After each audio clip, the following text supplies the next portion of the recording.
keruntutan dan sistematisasi bertujuan untuk memberi dasar pikiran asal masalah dan bagian pemecahannya. Jadi jika tidak runtut dan sistematis, masalah yang diangkat dalam karya ilmiah tidak dapat dipahami pembaca. Jadi dalam apa yang diangkat harus dijelaskan secara sistematis dan harus dijelaskan secara runtut agar terlihat masalah dalam penelitian apa, kemudian bisa dipecahkan dalam penelitian tersebut dan akhirnya si pembaca paham sebenarnya masalah apa yang diangkat dalam penelitian ini, kemudian bagaimana solusinya, bagaimana cara pemecahannya, seperti itu agar si pembaca itu dapat memahami karya tulis yang kalian buat. Kemudian karangan ilmiah dan non ilmiah. Karya tulis ilmiah menurut Brotowijoyo dalam Arifin 2008, karangan ilmiah adalah karangan ilmu pengetahuan yang menyajikan fakta dan ditulis menurut metodologi penulisan yang baik dan benar.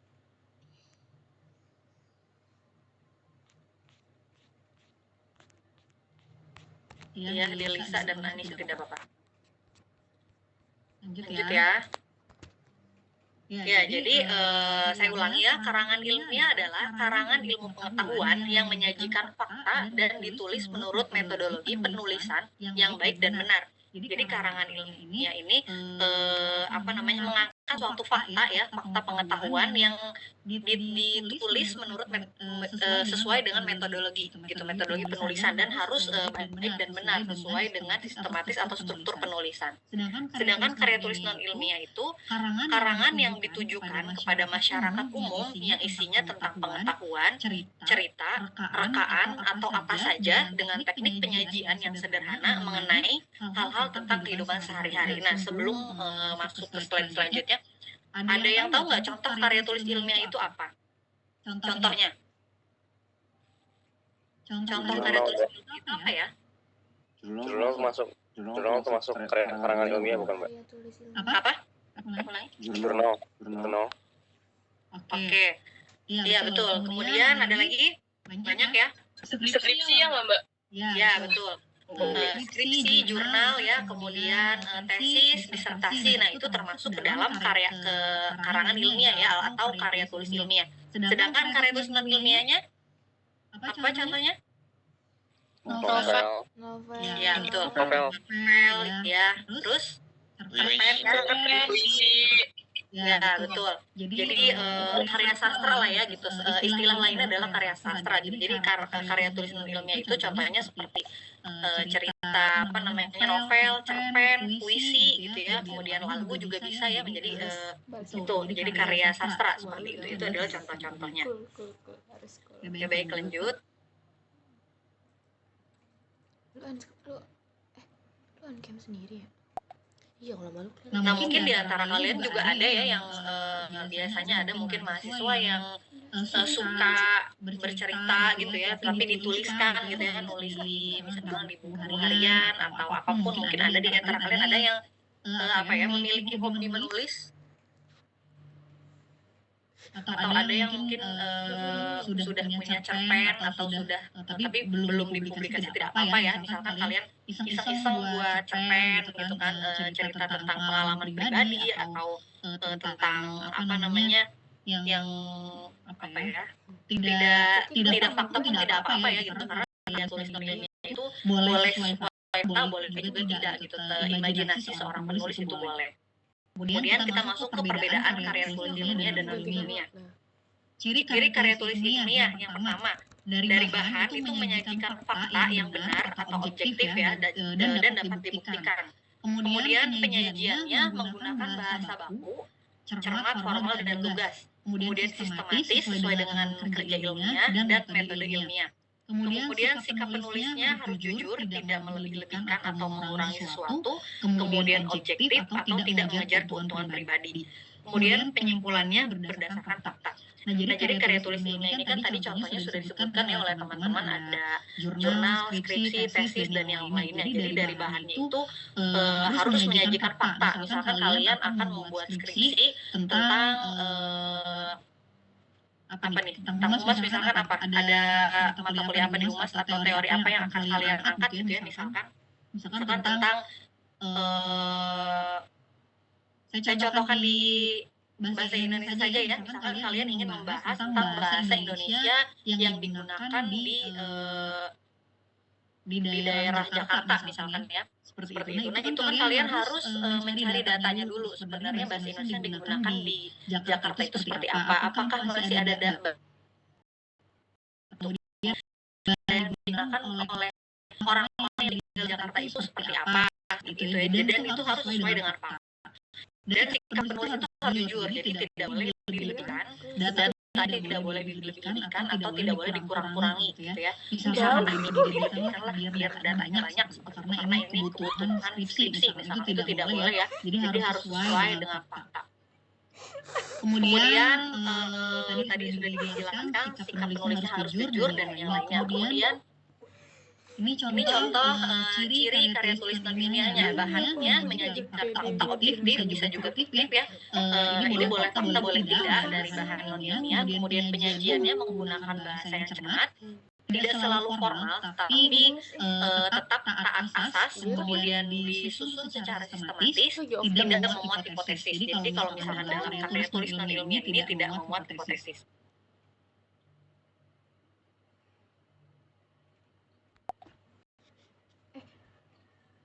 Pana tampol ya, kirain mau on gaming ya. Kita pin.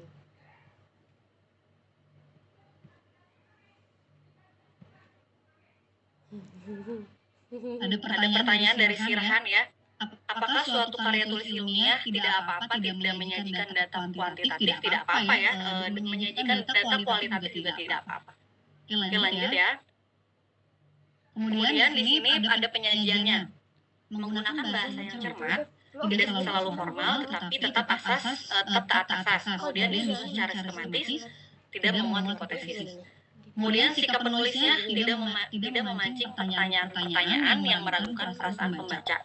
Kemudian penyimpulannya memberikan fakta berbicara sendiri, sekalipun didahului dengan membimbing dan mendorong pembacanya untuk berpikir aplikasinya. Jadi dalam karya tulis non ilmiah ini boleh menyajikan data sesuai fakta, boleh juga tidak gitu ya. Mungkin ada beberapa penulis yang menuliskan novel atau cerpennya sesuai dengan pengalaman pribadi atau mungkin sesuai dengan cerita yang pernah dialami oleh temannya atau dan yang lainnya seperti itu ya. Jadi tidak harus fakta, tetapi boleh juga si penulis ini berimajinasi membuat cerita, tetapi misalkan ada dicampur-campur ya, misalkan dari awal memang dia memiliki pengalaman pribadi tentang hal itu, tetapi dicampur oleh imajinasi si penulis tersebut, itu tidak apa-apa.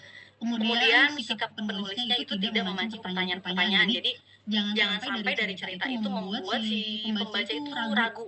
Ini sebenarnya gimana ya ceritanya? Jadi alurnya tidak jelas seperti itu ya. Kemudian penyajiannya harus menggunakan bahasa yang cermat, tetap harus menggunakan bahasa yang cermat meskipun tidak harus menggunakan bahasa baku, tetapi harus taat asas, jadi harus sesuai, harus sopan seperti itu ya, itu harus sopan. Kemudian disusun tetap secara sistematis. Kemudian lanjut. Bentar.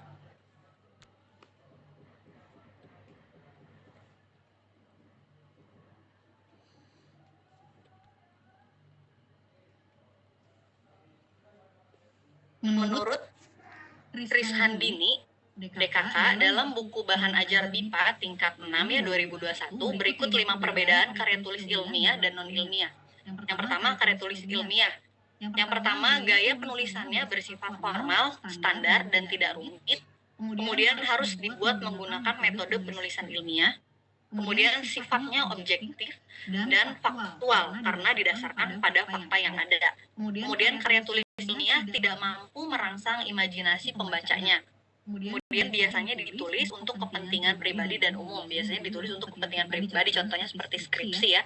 Skripsi itu kan untuk kepentingan pribadi dan untuk umum juga, untuk misalkan skripsi kalian dijadikan untuk acuan mahasiswa nanti gitu ya, mahasiswa di bawah kalian gitu kan, untuk dijadikan sumber gitu ya, sumber datanya seperti apa. Kemudian karya tulis non ilmiah.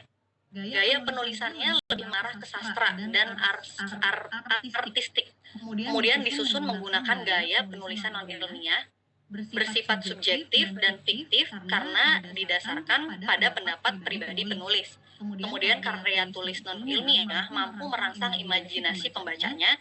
Kemudian yang terakhir, ditulis untuk seni atau memenuhi kepuasan batin penulis. Nah, itu contohnya. Jadi karya tulis non-ilmiah itu mampu merangsang imajinasi pembaca ya, sedangkan karya tulis ilmiah tidak mampu merangsang imajinasi pembaca gitu. Jadi kalau karya tulis non-ilmiah kan berupa misalkan cerita, cerpen itu dapat merangsang imajinasi si pembaca itu seperti apa. Kemudian dijelaskan latarnya seperti apa, itu kan bisa terimajinasi ya oleh kita, bisa terbayang oleh kita, oh ya latarnya seperti ini, misalkan di hutan atau di laut atau di gunung dan yang lainnya.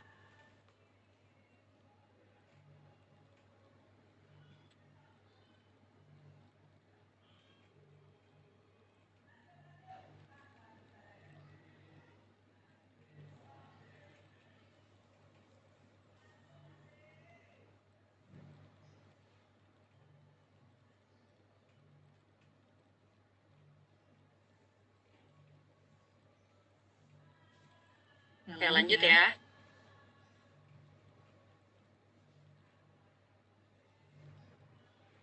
Nah, ini ada jenis karya ilmiah. Tadi sudah disebutkan ya oleh teman-teman. Yang pertama, hasil penelitian, ada laporan penelitian, contohnya skripsi, tesis, dan disertasi. Contohnya buku dan makalah. Kemudian tinjauan atau usulan atau gagasan sendiri. Buku, misalkan buku pelajaran, diktat, modul, dan makalah. Ini contoh jenis karya ilmiahnya. Kemudian struktur karya ilmiah. Jadi suatu karya ilmiah biasanya memiliki 3 bagian di dalamnya, yaitu ada pendahuluan, isi dan pembahasan, kemudian kesimpulan. Ini ada 3 ya. Yang pertama pendahuluan. Bagian pendahuluan berisikan dasar-dasar penelitian ilmiah.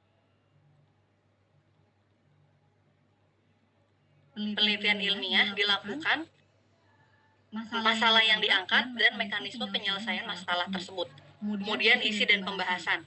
Bagian isi dan pembahasan ini bisa terdiri dari 1 atau lebih bab ya. Jadi jumlah bab pada bagian ini bergantung seberapa pelik pembedahan dan pembahasan dari bahan penelitian tersebut. Kemudian ketika ada kesimpulan. Bagian kesimpulan berisikan kesimpulan dari hasil analisis pada bagian isi dan pembahasan. Kesimpulan yang disampaikan pada bagian ini berupa penjelasan singkat dan padat mengenai hasil analisis. Biasanya bagian ini hanya terdiri dari 1 bab saja. Jadi kalau dalam kesimpulan ini biasanya terdiri dari 1 bab. Atau biasanya juga ada yang disertakan dengan saran ya, kesimpulan dan saran itu boleh. Kemudian pendahuluan. Nah, pendahuluan ini merupakan bab pertama dari karya tulis yang berisi jawaban apa dan mengapa penelitian itu perlu dilakukan. Jadi dalam bab pendahuluan ini kalian mengemukakan jawaban ya, berisikan jawaban mengapa kalian melakukan penelitian tersebut. Kemudian mengapa penelitian ini perlu dilakukan, kemudian apa tujuannya, seperti itu. Jadi bagian ini memberikan gambaran mengenai topik penelitian yang hendak disajikan. Jadi topiknya juga harus digambarkan, topik penelitiannya ya yang akan kalian sajikan seperti apa.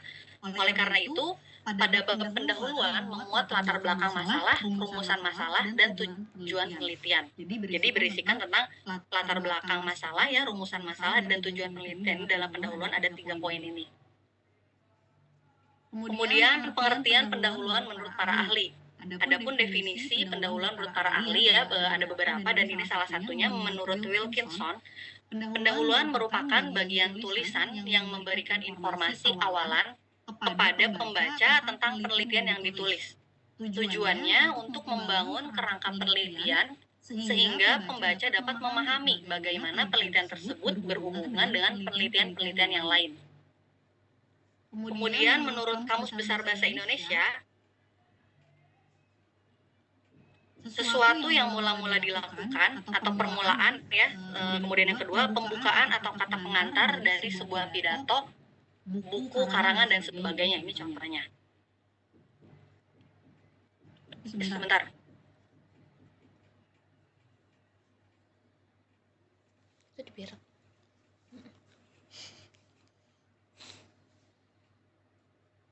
Kenapa sih kok kalau ketawa ada uratnya di sini? Aneh banget. Ada urat di kecil.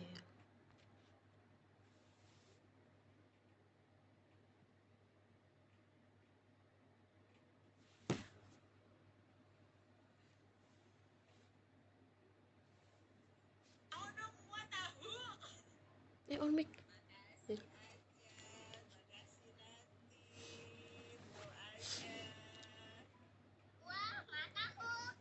Siapa?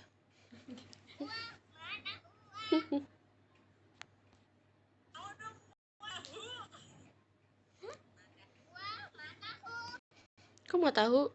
Gak bisa ngomong uas selamat ulang tahun. Oh, Jadi ya kepala. Allah lucu banget.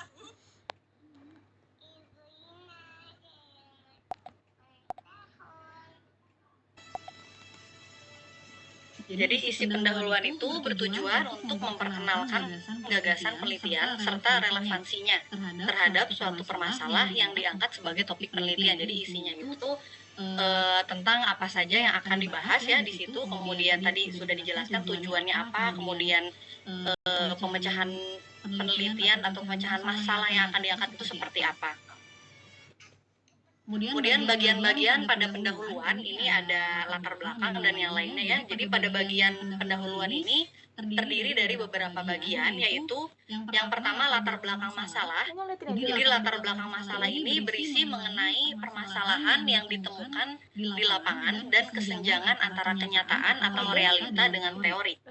Kemudian yang kedua ada rumusan masalah, berisi mengenai permasalahan-permasalahan yang akan dibahas dalam penelitian dan ditulis dalam bentuk kalimat pertanyaan. Jadi rumusan masalah itu poin-poin atau masalah-masalah yang akan dibahas dalam suatu skripsi ya. Misalkan dalam suatu skripsi itu apa saja masalahnya, kemudian ditulis dalam bentuk pertanyaan gitu. Jadi dalam bentuk kalimat tanya ya ditulisnya rumusan masalah itu. Kemudian ada batasan masalah.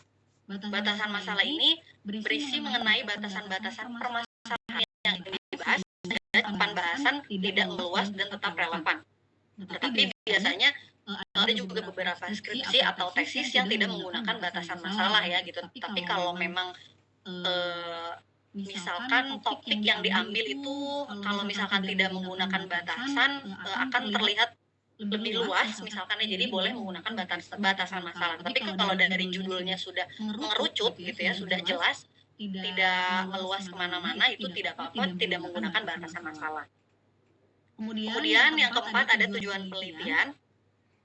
Tujuan penelitian ini berisi tentang kalimat-kalimat pernyataan yang mengacu pada pertanyaan rumusan masalah. Jadi maksudnya jawaban, tapi bukan jawaban dalam artian menjawab pertanyaan pada rumusan masalah ya, bukan. Misalkan rumusan masalahnya bagaimana penggunaan bahasa Indonesia di kalangan remaja misalkan. Itu rumusan masalahnya. Kemudian tujuan masalahnya adalah kalimat berisi kalimat tentang pernyataan ya yang mengacu pada pertanyaan di rumusan masalah. Misalkan tujuan penelitiannya seperti ini, menjelaskan atau mengemukakan bagaimana bahasa Indonesia di kalangan remaja seperti itu. Jadi saling berkesinambungan antara rumusan masalah dengan tujuan penelitian. Tetapi kalau rumusan masalah ini menggunakan kalimat pertanyaan, sedangkan tujuan penelitian menggunakan kalimat-kalimat pernyataan yang mengacu pada rumusan masalah. Kemudian kan ada isi dan pembahasan karya ilmiah. Memuat dua hal utama, jadi pengolahan atau analisis data untuk menghasilkan temuan dan pembahasan atau analisis temuan. Jadi bagian pembahasan atau analisis temuan itu mendiskusikan temuan tersebut dikaitkan dengan dasar teoretik. Jadi dari pembahasan ini ada data ya yang sudah dianalisis, kemudian ada misalkan penelitian-penelitian yang sudah kalian temukan, kemudian disesuaikan atau dikaitkan dengan teori-teori apa yang akan yang sesuai dengan data kalian seperti itu. Jadi dikaitkan gitu ya, disambungkan dengan teori yang kira-kira cocok atau tidak dengan data yang sudah kalian temukan seperti itu. Kemudian yang terakhir ini ada kesimpulan. Jadi kesimpulan ini berisi penafsiran dan pemaknaan penelitian terhadap hasil analisis temuan penelitian. yang disajikan dalam bentuk kesimpulan penelitian.